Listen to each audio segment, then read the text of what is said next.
tinha, os atletas ficam driblando um ao outro, ou ficou só na conversa mesmo. Então, eu acho muito interessante o treinador priorizar algumas atividades que tenham finalização, que façam que o goleiro possa trabalhar. Isso vai ajudar muito ele a se manter ativo durante todo o treino e fazer um aquecimento bem feito, né? Pode ajudar também a melhorar os fundamentos dele. Então, quando o treino for um treino mais de poste-bola, que não tiver como o treinador adaptar esse treino para gerar mais finalizações para o goleiro, uma coisa muito interessante que o treinador pode fazer é colocar o goleiro para treinar na linha. Só que a demanda que ele vai ter é diferente, então a cobrança também vai ser diferente. Por exemplo, o goleiro, você pode colocar algumas regras para ele. No futsal, todo mundo sabe que tem 4 segundos para poder ficar com a posse de bola. Então, o que o goleiro tem que fazer? Ele tem que ter um bom domínio e um bom passe. Ele tem que levantar a cabeça rápido para conseguir achar um passe satisfatório. Tudo bem? Cobrar e motivar os goleiros durante os treinos é muito importante, porque às vezes, como eu disse, tem alguns treinos que não tem como o treinador fazer, que gera muitas finalizações. Então, o que o treinador pode fazer? Cobrar e motivar os goleiros. Como que a gente percebe isso? Muitas vezes os goleiros, durante os treinos, ficam em cima da linha, com o cabisbaixo, até encostado na trave às vezes. Cobra postura. Se ele não está sendo utilizado, ele tem que ter pelo menos uma postura boa. Ficar atento, preparado para alguma possível cobertura, jogar próximo à linha da área. Então ele tem que estar sempre atento. E dizer que os goleiros não são perfeitos e que o erro vai fazer parte do processo de formação, né? Você não erra, você não vai aprender. Um pouquinho do relacionamento do treinador com o goleiro. É muito comum no esporte escolar você encontrar goleiros ou até jogadores de linha em níveis muito diferentes. Como assim? Um goleiro de sub-13 tem a mesma idade do outro, só que ele tem 5 anos, às vezes, de treino, e o outro é o primeiro ano que ele joga na equipe. Antes ele era um goleiro de recreio. E o outro goleiro, às vezes, é goleiro do Olímpico, do Minas. Isso acontece muito no esporte escolar. Então você tem que entender que eles vão ter ritmo de aprendizagem diferente e respeitar isso. Outra coisa muito importante também é que você tem que comparar o goleiro com ele mesmo, para ele melhorar o desempenho próprio dele, ao invés dele ficar se comparando com o outro. E o goleiro, é muito importante ele jogar. Os jogadores de linha geralmente têm uma rotatividade maior, e o goleiro também, durante os jogos, ele tem que entrar. Não é só treinar, porque senão, quando você precisar dele, ele não vai ter preparado. Então, como que o próprio goleiro agora pode te ajudar? Eu enumerei lá atrás, né, 3 agentes: o treinador, o próprio goleiro e o auxiliar técnico. Então, vamos para esse segundo agente, o próprio goleiro, né? Para ele poder melhorar um pouco sua performance, ele pode como? Chegar mais cedo ao treino, fazer um aquecimento mais bem feito, mais específico, com seus próprios colegas de posição, né? Geralmente o treino escolar depois da aula, combina de chegar um pouquinho mais cedo, fazer um treino melhor lá e perceber seus pontos fracos e fortes. Por quê? Você tem que começar a listar os seus treinos para poder perceber quais fundamentos técnicos você tem que priorizar. É muito comum que em categorias menores, sub-9, sub-11, os goleiros não consigam perceber os seus próprios erros. Então, é muito importante também pedir um feedback externo para outro colega de time, até mesmo para o treinador. Essas informações que eu falei agora são muito importantes para o próprio goleiro utilizar, mas o próprio treinador também pode falar. Chegar no seu atleta e falar assim, qual que você acha que é seu ponto fraco, ao invés de chegar falando. Deixa ele ter uma descoberta guiada, que a percepção dele sobre os erros pode ser melhor. Joia? O próprio goleiro também pode se ajudar buscando conteúdo online. Eu, por exemplo, fiz alguns conteúdos com o Billy, lá do canal BR Futsal, que é um dos canais mais vistos do mundo de futsal. Então, tem muito conteúdo de qualidade no BR Futsal. Outro canal também é o Guaíba Goleiros. Para quem não conhece o Guaíba, ele foi preparador de goleiro da seleção brasileira, já treinou lá na Rússia, já treinou na Espanha. Atualmente, ele é preparador de goleiros lá da CBF, né? Que é a Carlos Barbosa, um dos times mais tradicionais de futsal no Brasil. E o último agente, né, que é auxiliar técnico. Como que ele pode ajudar? Muitas vezes no esporte escolar, o auxiliar técnico, ele é um estagiário, como eu fui lá no Colégio Santo Agostinho Nova Lima, ele tem que desempenhar essa função de preparador de goleiros. Para mim, que já tinha uma familiarização grande com essa tarefa, foi fácil. Só que muita gente, a maioria no caso, não necessariamente foi goleiro, ou tem essa formação, ou se especializa para isso, e tem que dar esse treino. A primeira coisa que eu falo para essas pessoas é que você não precisa ser um expert para ajudar o goleiro no ambiente escolar. Você tem que saber o básico, e para saber o básico, o que você pode fazer? Observar nos treinos erros recorrentes dos goleiros, corrigir erros graves na execução. Por que eu coloco erros graves aí? Mais para frente eu vou falar melhor, mas pelo menos na pré-formação ali, sub-9, sub-11, você não tem que preocupar tanto com a execução de movimentos. Claro, se é um erro muito grave, vale muito a pena você chegar e falar. Mas tem muitas outras coisas, outras características, qualidades que você tem que focar, além da execução de movimentos, aquela execução perfeita, não precisa ser tão tecnicista. Então, como eu falei, etapa de formação. Categorias iniciais, sub-9, sub-11, eu lido isso como praticamente uma pré-formação, né? Porque os atletas que chegam nessa categoria, eles nunca treinaram, na maioria das vezes. Ou seja, eles eram goleiros no recreio, na educação física, mas nunca treinaram. Então, eu vou elencar algumas características e qualidades. Não quer dizer que eles têm que ter apenas essas características, mas eu acho muito importante para aquela idade. Então, o goleiro no sub-9, sub-11, o que ele tem que ter? Ele tem que ter concentração, tem que ser proativo, tem que ser resiliente. Por que resiliente? Ele vai errar.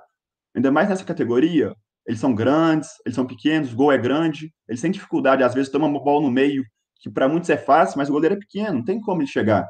Então ele sabe que ele tem que saber que ele vai errar e como que ele vai lidar isso.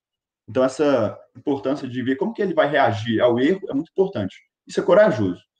Então o mais importante mesmo é ser isso, ter essas qualidades e gostar de treinar. O goleiro que gostar de treinar nessa idade, ele tem muito futuro pela frente, dentro do esporte escolar e até mesmo para o alto rendimento. Como eu falei, o treinador não deve preocupar com a execução perfeita dos movimentos, ele está numa etapa de formação ainda. Já no sub-13 e no sub-15, eu já começo a aplicar exercícios que tenham como objetivo a tomar decisão e coordenação para movimentos específicos da posição. Uma saída de base, um lançamento, um espacate, e valorizar qualidades como liderança e comunicação. Então, como eu disse, poxa, por que o goleiro do sub-11 ele não tem que ter liderança e não tem que ter comunicação? Ele tem que ter, sim. Só que eu acredito que as qualidades, a gente pode nascer com elas, mas a gente consegue desenvolvê-las. Eu vou até mostrar um vídeo aqui, ó, agora. Eu acredito que deve estar passando aí também. Alguns já devem ter visto. É um goleiro alemão, quando ele era da categoria de base, bem novinho. Ele toma um gol, levanta. Vocês vão ver que ele tem até um ursinho lá no fundo do gol, vocês não estão conseguindo perceber. Do lado esquerdo, olha, dá para ver na rede lateral. Ele fica triste, o treinador levanta ele, eles vão reunir. E aí você olha para esse goleiro e você pensa, será que esse cara vai ser um líder? Aparentemente não. Será que ele tem uma comunicação boa? Aparentemente também não. Aí você pensa assim, será que esse goleiro algum dia vai conseguir ser isso? Muitos vão dizer que não. Só que esse goleiro aí da imagem, que estava com o ursinho na mão, chorando, ele acabou de ganhar a Champions League faz 3 dias, é o Manuel Neuer. Então, só para a gente ter um pouquinho de noção, que a gente consegue muito melhorar nossas qualidades, você consegue desenvolver elas.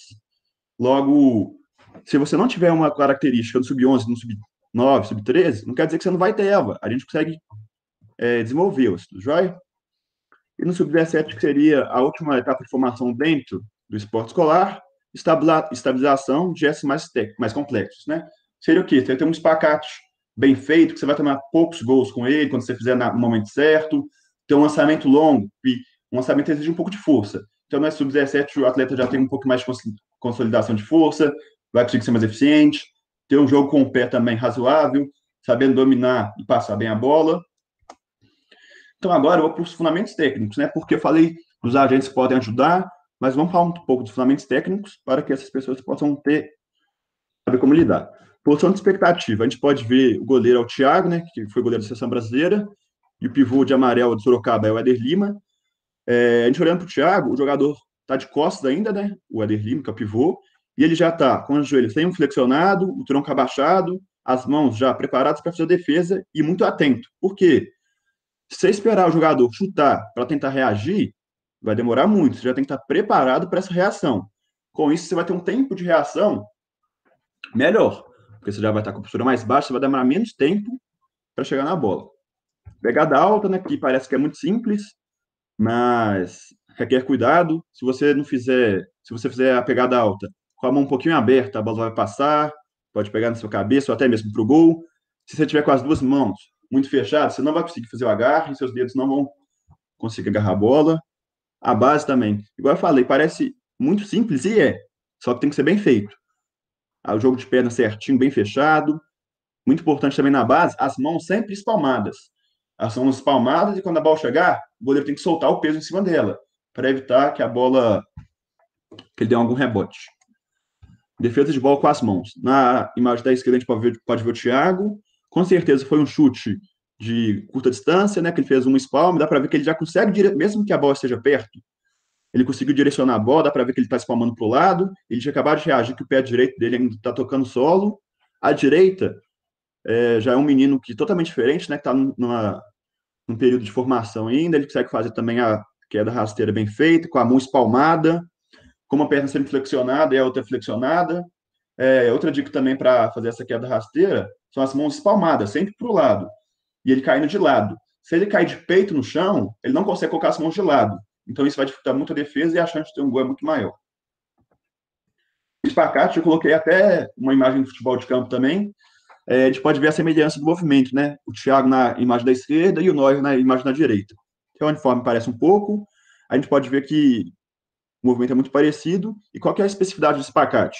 É simplesmente, quando o atleta estiver finalizando muito perto de você, você não vai ter tempo de reagir, ou seja, se ele estivesse em pé, mesmo com postura de expectativa, se ele chutasse no canto, eu não ia conseguir, não ia dar tempo de reagir à bola. Então a intenção é ser ocupar o maior espaço possível e dificultar a finalização do batedor. Os dois casos, como a gente pode ver, tiveram sucesso. O espacate também pode ser usado para bola alta, né? Como a gente pode ver, foi um chute muito perto, chute dentro da área. Então, se ele fazer uma queda, vai requerer um maior tempo. Então, ele prefere fazer um espacate, um spawn, que vai ajudar um pouquinho nessas bolas de curta distância. Saída do gol em base, como a gente pode ver o Thiago, ele está bem na linha da área. Por que ele fez isso? Para ocupar maior espaço possível. Se ele fica dentro do gol, com certeza o jogador está finalizando e ele fazer o gol. A gente pode ver que ele não só chegou na linha da área, e como ele está totalmente equilibrado, a postura é muito boa, e ele conseguiu defender. Lançamento, a gente pode ver na imagem da direita, é o Anderson, goleiro titular do Adulto do Minas, fazendo um lançamento mais simples, um lançamento rasteiro. Na imagem da esquerda, o Guita, né? Já fazendo um lançamento um pouco mais difícil, lançamento alto. Hoje em dia, o lançamento alto ele é muito importante, porque muitos times jogam marcando pressão, então gera espaço para fuga, um espaço vazio, como a gente gosta de falar no futsal, né? Então, um goleiro que tem um lançamento bem eficiente tem muitos pontos para ser titular e conseguir jogar. O jogo com os pés, assim como eu falei que é importante ter um lançamento bom por causa da defesa-pressão, é importante ter o jogo com os pés bons por causa da defesa-pressão. Pressionando o seu jogador, ele tende, às vezes, a recuar para o goleiro. E como a gente tem 4 segundos, a gente tem que dominar e passar bem em um curto espaço de tempo. Eu vou falar um pouquinho do planejamento das sessões de treinamento. A primeira coisa que você tem que ter noção é a identificação da faixa etária. Se ela está sub-9, sub-11, qual categoria que ele é. E o nível do atleta. Eu acho o nível do atleta até mais importante que a faixa etária. Por quê? É comum você encontrar no esporte escolar um goleiro que é sub-13 e que tem um nível maior que o do sub-15. Por quê? Joga em clube, o sub-15 sempre jogou escolar.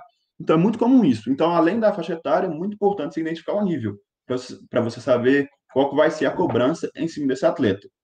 E a competição-alvo. Poxa, mas por que a competição-alvo é tão importante? Vou dar um exemplo, né? Eu trabalhei com o Thiago lá em Nova Lima. A gente tem o Geng, etapa municipal, em março. Vamos supor que esse campeonato é sub-14. A gente começa a treinar na segunda semana de fevereiro. E o Geng é final de março. Um atleta do meu sub-14, ele não sabe dar um espacate. Será que vale a pena ensinar ele a fazer um espacate, sendo que ele vai ter uma competição importante de um mês? E a gente sabe que se ele está aprendendo uma coisa nova, antes de ele ficar expert, ele vai errar. Vai errar, e depois vai aprender. Vai começar a melhorar, mas mesmo assim vai errar, até que ele vai estabilizar o gesto. Então, eu nunca iria ensinar um fundamento técnico que o meu atleta não sabe a um mês da competição.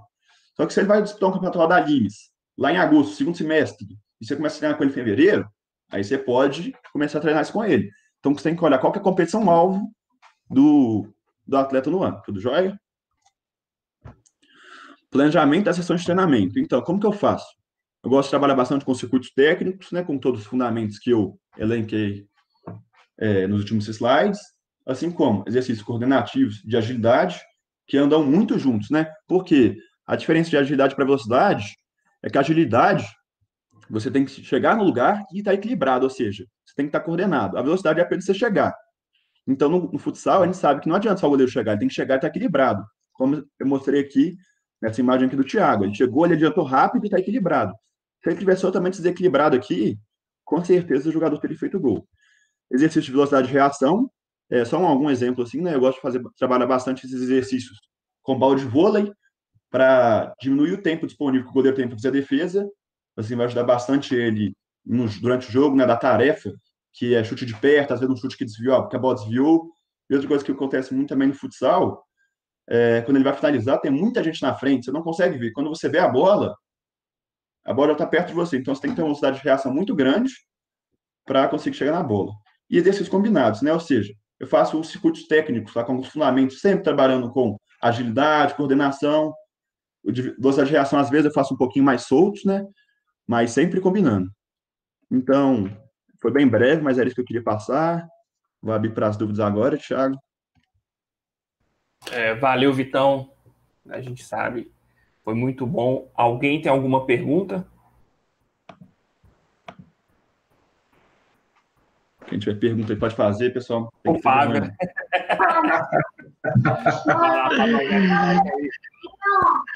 Tem que fazer, né, Tiagão? O Vitão vem aí, não tem uma pergunta, é bravo. Tem que fazer as perguntas, né, não? Vitão, boa noite, cara. Parabéns pela palestra, top. Deixa eu te perguntar. Eu não sei você, não sei como é que é aí, mas aqui em Mato Grosso do Sul, Campo Grande, uma das dificuldades que eu passo é, por exemplo, a expectativa que o pai cria sobre o filho. Por exemplo, vamos lá. Aqui, geralmente, principalmente o sub-11, tá, o 12, 13, a criança começa a treinar, mas o pai não quer que o filho vire goleiro. O pai ele quer o atacante, né? Aquele cara que faz o gol. Como que você trabalha isso aí e como que você também trabalha essa questão com o aluno? Se de repente o pai já cria aquela expectativa, mas você sabe que aquele guri, ele tem o perfil total de ser um goleiro, ele tem agilidade, ele tem flexibilidade, ele tem um senso bom de liderança, ele é bom. O negócio, ele nasceu para ser goleiro, mas o pai quer que ele seja atacante. Como que você trabalha isso, meu amigo? É o seguinte, onde eu trabalhei lá com o Thiago, no Colégio Otávio Nova Lima, é muito bom porque a gente tem 60 a 80 alunos para fazer teste em sub-11. Então, o atleta, ele sabe mais ou menos se ele quer ser goleiro ou não quer. Então, na peneira, quando a gente vai fazer lá o teste, os meninos já chegam de calça de goleiro, às vezes com blusa do Neuer, blusa do Fábio, do Vitor, aqui do goleiro do Atlético. Então, tem uma facilidade maior quanto a isso, entendeu? Porque os pais não têm tanto acesso. Aí a gente blinda bastante isso aqui, entendeu? Durante a fase de teste, o pai na arquibancada, o pai não conversa com a gente, mas se tivesse, eu ia falar, poxa, seu filho que decide. Ele quer atuar como? Como jogador de linha? Ele vai fazer teste como jogador de linha. Ele quer treinar como goleiro? Vai fazer teste como goleiro. E acontece muito aqui no colégio, é o seguinte, alguns meninos chegam, eles percebem no primeiro dia, na maioria das vezes tem 4, 5 goleiros, mas faz parte, tem vezes que a faixa etária tem meio que um furo na geração. Aí tem 2 goleiros. Então ele vê que e tem 60 de linha para fazer teste. Aí acontece de ele fazer o teste na linha, aí quando ele não passa, ele vai e chega. Nossa, será que agora eu posso fazer o teste no gol? Isso acontece muito. Então, quando a gente tem só 2 goleiros que fizeram teste, a gente até deixa. Mas quando já, vamos supor, a gente vai fechar a equipe com 16 jogadores de linha, que era lá no colégio, 16 de linha e 4 goleiros. Se fizeram 4 goleiros de teste, acabou, não tem essa chance, não. Então a gente fala desse primeiro dia. Você quer jogar de quê? De goleiro ou jogador de linha? Dentro da posição de jogador de linha, a gente tem fixo, solo e pivô, a gente não preocupa tanto com isso, entendeu? Até porque a gente não quer especializar ele tão cedo assim. Mas posição de goleiro, ou você é goleiro, ou você é jogador de linha. Escolhe isso durante o teste. Acho que eu fui. Ver se eu fui claro aí. Não, foi sim, foi sim. Valeu, grande Fábio.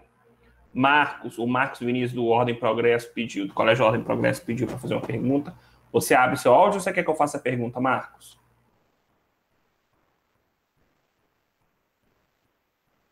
Posso fazer? Ok, então.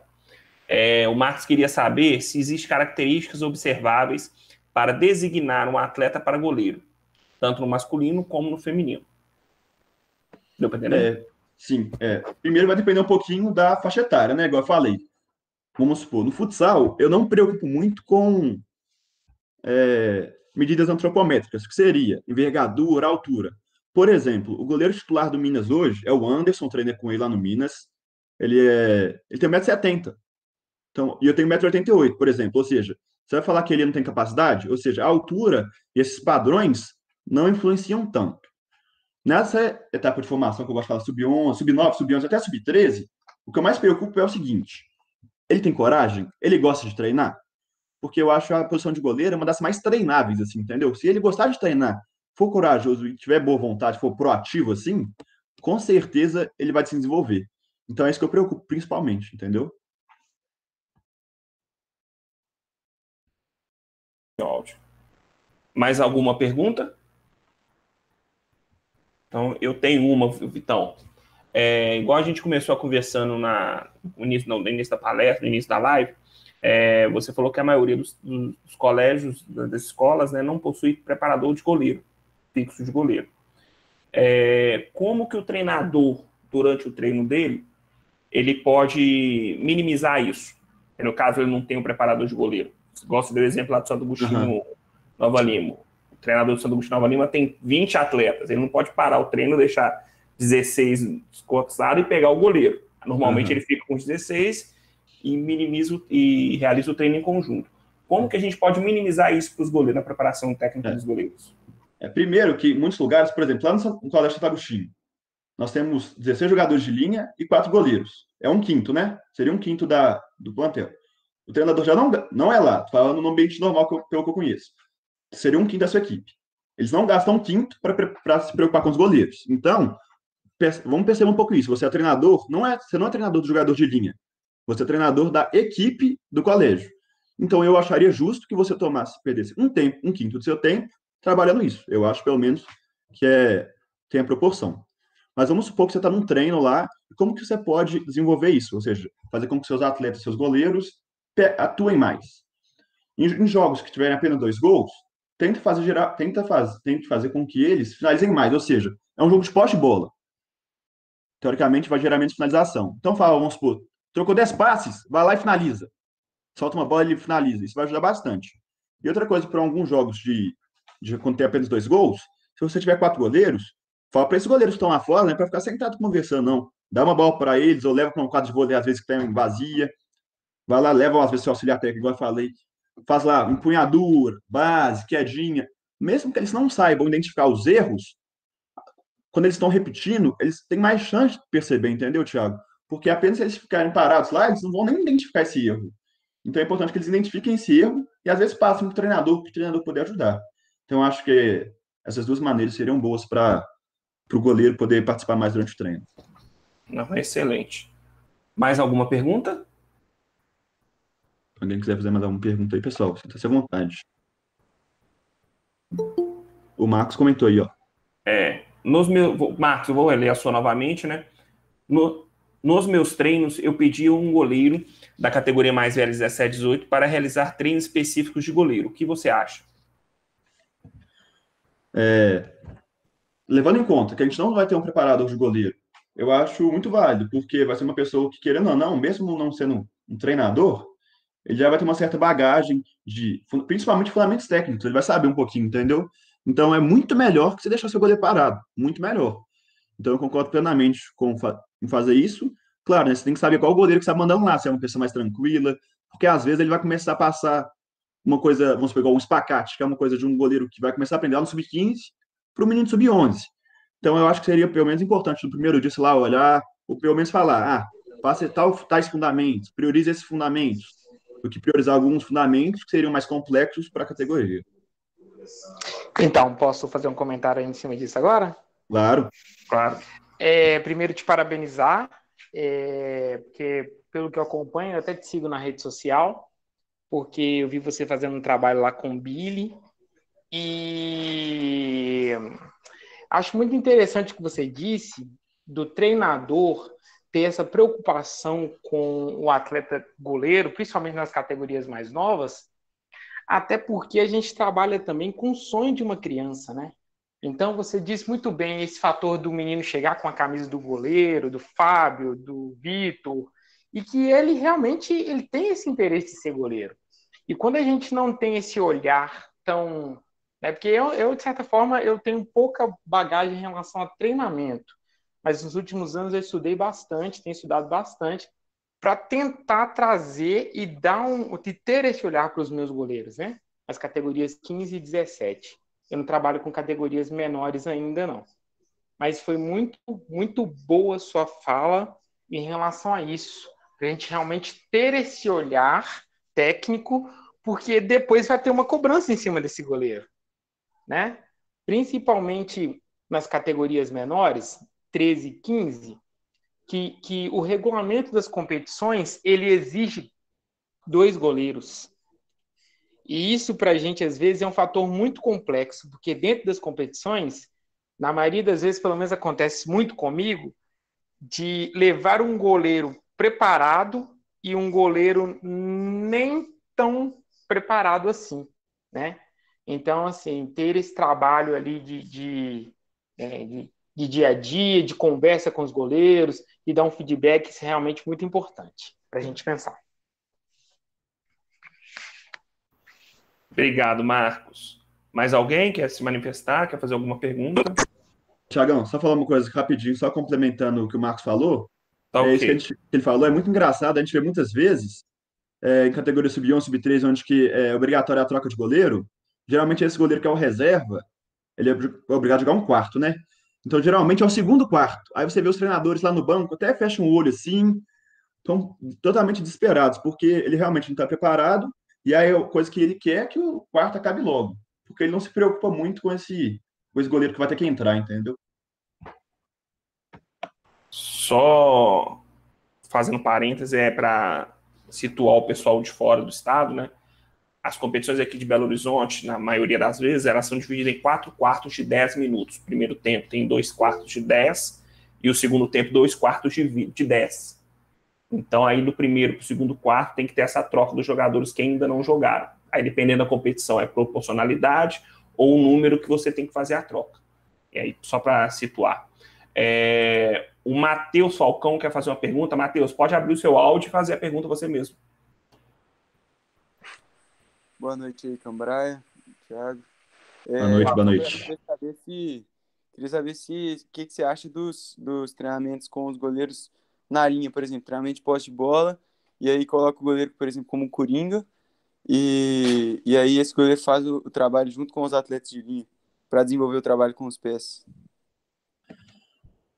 Falcão, eu acho muito interessante, só que eu não colocaria ele como coringa, porque eu acho que ele fica muito no meio, muito no centro, jogando de costas, porque tendo que achar passe tanto para trás quanto para frente. Enquanto isso, a gente sabe que na especificidade da tarefa, 99% das vezes o passe que o goleiro vai achar é para frente. Ele pode ser meio lateral, mas vai ser sempre progredindo. Dificilmente ele vai tocar para trás, né? Ou seja, ele não vai ter que ter uma visão de um camisa 10, de sempre dominar olhando para trás. Ele tem que olhar para frente. Como eu falei, a gente tem que pensar sempre na especificidade da tarefa, que a do goleiro é o seguinte: dominar rápido, tocar rápido e ser eficiente. Ele tem que ter erro mínimo. Ele não precisa dar um lançamento longo, muitas vezes. Ele tem que dar o passe seguro. Então, sempre estar atento essas regrinhas, entendeu? De colocar, o goleiro só joga com 4 segundos, mesmo no treino jogando com jogadores de linha, ou só pode dar 3 toques na bola. Então, eu acho isso muito importante. Entendi. Eu comentei o fato de ser coringa para ele não ter que marcar mesmo, mas não necessariamente ficar por dentro. Ah, sim, entendi. Mais alguma pergunta? Rodrigo Bruno, desculpa, Rodrigo. Pode abrir o seu áudio, Rodrigo, fazer a pergunta. Beleza, boa noite, pessoal, boa noite a todo mundo, boa noite, Cambraia. Eu queria saber, Cambraia, complementando um pouquinho essa pergunta do Falcão, nessas atividades de posse de bola, por exemplo, você recomenda que os goleiros façam movimentos específicos de goleiro, possam pegar com a mão, fazer o espacate, a inclusão dessas técnicas, só para eles, é claro, nesses exercícios, ou você acha que eles têm que trabalhar só com os pés mesmo? Excelente pergunta. Eu acho que depende muito de qual momento que você está dando essa atividade. Se for no aquecimento, eu acho que é válido sim. Mas pensa comigo aqui. Durante o treino, se o treinador não pode modificar a atividade dele para um treino que gere mais finalização, eu acho que não tem tanta necessidade também dele mudar para o goleiro poder pegar com a mão. Porque eu acho que vai fugir um pouco do objetivo dele. Por exemplo, é de poste de bola. Aí o jogador vai fazer um lançamento, o goleiro vai pegar com a mão. Aí eu acho que pode até quebrar um pouquinho o treino, entendeu? Então eu acho que seria melhor, nesse caso, o treinador propiciar um momento com finalização. Um treino de poste de bola, faz com 10 toques, tem que finalizar nos 2 gols. Então eu acho que seria melhor dessa maneira. Não que a outra seja errada, né? Ou proibida. Beleza, obrigado. Mais alguma pergunta? Ô, Tiagão, só mais uma lembrança aqui. Quando o Marcos falou lá sobre a gente falou que aqui são 4 quartos em BH, né? E você falou sobre a regra da proporcionalidade. Em alguns campeonatos eu já vi o treinador levando 8 atletas para não ter que colocar o goleiro reserva, entendeu? Porque aí, dependendo da regra, isso atua e aí ele não tem que entrar. Tipo assim, ele não leva o goleiro reserva, né? Então eu já vi isso acontecer também. Não, com certeza, é um absurdo isso, né? Ainda mais se tratando de esporte escolar, quando o objetivo principal é a formação, né? Uhum. Mais alguma pergunta, pessoal? Acho que deu, então. Queria, em nome da Limes, agradecer o Vitor, tá? Pela atenção, Vitor. E pela iniciativa de estar aqui com a gente, pela participação. Agradecer a presença de todos. A próxima palestra nossa vai ser na próxima segunda-feira, dia 31/8, com o Guilherme Conte, tá? Falando sobre o voleibol, jogos coletivos, tomada de decisão nos jogos coletivos. Tá? Já é a partir das 19 horas. Oi, Israel. Opa, tudo bom? Você quer fazer uma pergunta? Eu quero só, na verdade, eu já tenho 8 anos que eu trabalho aí sozinho, nunca tive treinador de goleiro. Mete bronca aí. Eu queria passar um pouco da minha experiência pra galera aí, né? Claro, pode falar. Nos últimos 8 anos eu tenho treinado vários goleiros lá, desde a escolinha, né? Até a equipe sub-13, depois o sub-15, sub-17, eles nem treinam mais. O que acontece? O meu rodízio, eu começo lá na escolinha, entendeu? Então, da escolinha, você já começa a ter uma noção de quem é aquele atleta que você vai falar assim, ó, você tem potencial no gol e você não tem, entendeu? Porque aí, na hora de fazer o teste, tem lá 50 meninos, você já vai escolher uns 4, 5, 6 ali que você já sabe que vai ser goleiro, entendeu? Então, qual que é a experiência da escolinha? A escolinha é aquele detalhe, todo mundo tem que passar no gol. Eu acho que para você descobrir, nossos treinadores, para descobrir um goleiro para sua equipe, quando você não tem treinador de goleiro, você tem que ter a experiência lá da escolinha. Chegou na equipe sub-11, sub-9, você já tem aquela noção de quem que você vai colocar no gol. Por quê? Porque você teve a experiência da escolinha, certo? E eu tive um atleta, por exemplo, ele era ruim de bola. Desculpa falar aqui, mas é bom falar isso para o orgulho que eu tenho dele hoje, sabe? Então ele chegou a ser goleiro do Minas depois. Porque na escolinha eu falei assim, ó, vamos fazer o seguinte, fica no gol. Vamos ver como é que você vai sair no gol aqui. Aí depois de um tempo, o Alisson chamou ele lá pro sub-13, sub-14, entendeu? Do Minas. Então, quando você tem esse olhar clínico, você não vai ter essa preocupação. É bom, né? A gente gostaria de ter esse trabalho aí diferenciado com a parte. E com relação ao treinamento de goleiro, como que eu faço? A hora que eu estou fazendo um treinamento técnico dos atletas de linhas, eu geralmente faço um treino técnico com os goleiros. Coloco lá 15 minutos de treinamento técnico de linha lá, os meninos já sabem o que tem que fazer, eu faço a atividade, aí eu vou lá para os 4 goleiros, eu seleciono 4 goleiros também, e vou lá e fico 15 minutos só, técnica de goleiro, entendeu? Porque é ruim, cara, pra gente que não tem muito volume de treinamento, entendeu? Então você tem que saber se virar, como disse, se virar uns 30, meu cara. Né? Beleza? Aí só pra passar um pouco dessa experiência aí, nunca tive problema de troca de goleiro, não, nem primeiro e segundo quarto. Não. Tá bom? Legal demais. Valeu. Tranquilo. Legal demais o que você falou aí. A única coisa que eu não concordo é a seguinte: na escolinha, eu acho que você já consegue ver realmente quem tem potencial. Mas às vezes tem pessoa que você acha que não tem, que vai ter. Não sei se você estava no início da live, né? Quando eu mostrei lá o goleiro, o Neuer, por exemplo, quando ele era novinho, ele levava um ursinho pro gol. Aí você vai falar que aquele cara lá tem potencial para ser goleiro, ainda mais campeão do mundo, campeão da Champions. Então tem umas ressalvas, né? Quanto à idade e tal. Mas o resto é legal demais esse trabalho.